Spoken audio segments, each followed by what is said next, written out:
I'm fairly positive that at some point in time, you've watched the South African army do drills or exercises or, try to suppress a mostly peaceful protest. And you probably looked at a lot of the soldiers and thought, yes, so these guys are on drugs. Turns out they are.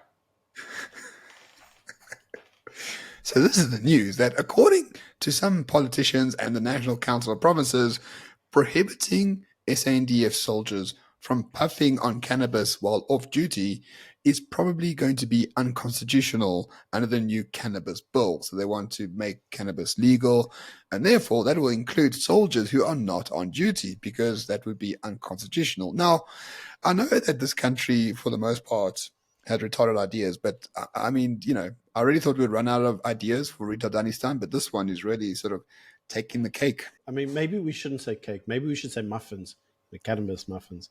Because you see, the funny thing about cannabis, if you really think about it, and this is regardless of your actual personal view on cannabis, but you must accept cannabis calms people down. It makes them really kind of like quite docile. I don't know about you, Ramon, but I never saw a war that's fought by lots of guys that are like, hey, peace, man. Like, usually war zones are very stressful and involve people shooting each other and killing each other. So what you actually want is you want people to be highly alert, highly mobile, highly reactive. Slowing them down and making them like, peace, dude, probably isn't the best way to deal with your army. But in Retardanistan, we're like, nah, just let the guys chill. It'll be fine. Yeah, and we do it under the auspices of constitutionalism. I was like, guys, like, no. Cannabis is not allowed for any other army in the world. You were saying the British Army, you are court-martialed if you're found under the influence of cannabis, or even if you have CBD on you, which is not intoxicating or whatever the case might be. But here in South Africa, we say, oh, what does the Constitution say? And the Constitution says it maybe is unconstitutional to not allow soldiers to smoke while off duty. Now, I'm not one of these libs who actually thinks cannabis is a wonderful drug. I think it should be illegal forever. It's terrible for your mental health. It's terrible for society. More people should just smoke cigarettes. It's just much better. The world was a better place when people smoked cigarettes. Now everyone is trying to push weed. Look at the world now. It's a nightmare. It's turning into Retardanistan. This shouldn't be happening, and especially not in the army. Now you may ask yourself, why is this actually occurring? And yeah, it's very difficult to determine why, but we can surmise. So let's use the UK Army as an example. In the UK, actually very difficult to encourage anybody to, fight for their king and country because they're all told their king and country is racist. And their country is the worst country on the planet because of like colonization.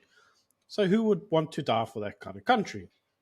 Now the problem then becomes in that with the growing acceptance and use of cannabis by the public, with the existing rules, in 2020, the British Army recorded the highest amount of dismissals for positive drug tests than ever before. In other words, more of the soldiers who were using cannabis, they were being found with CBT in their bloodstream, and they were being sacked via court-martial. The problem is you can't recruit new soldiers because no one wants to be a soldier. Now in South Africa, that occurrence, no doubt, is even worse. I mean, come on, guys. Do you know anybody that woke up, left high school and said, you know what I really want to do? Join the army, fight for my country, because I love this place. I can't think of anyone. Can you?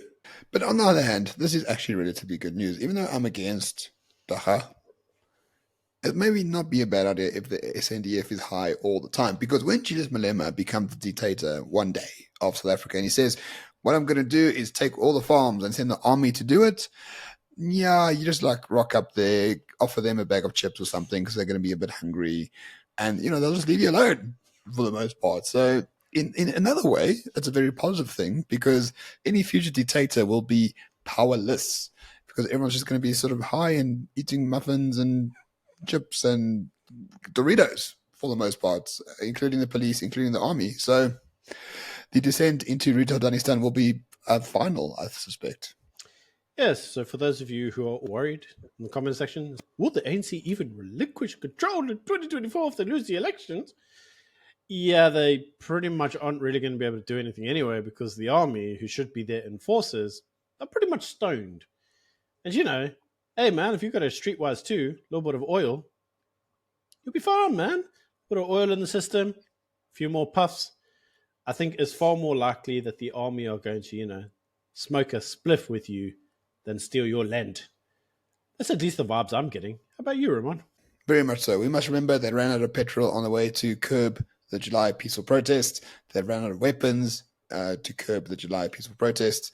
During the course of the lockdown, they shot everyone who was outside, so that's quite easy to do for the most part. And now we're going to make them all high. So probably a good news story now that you actually think about it.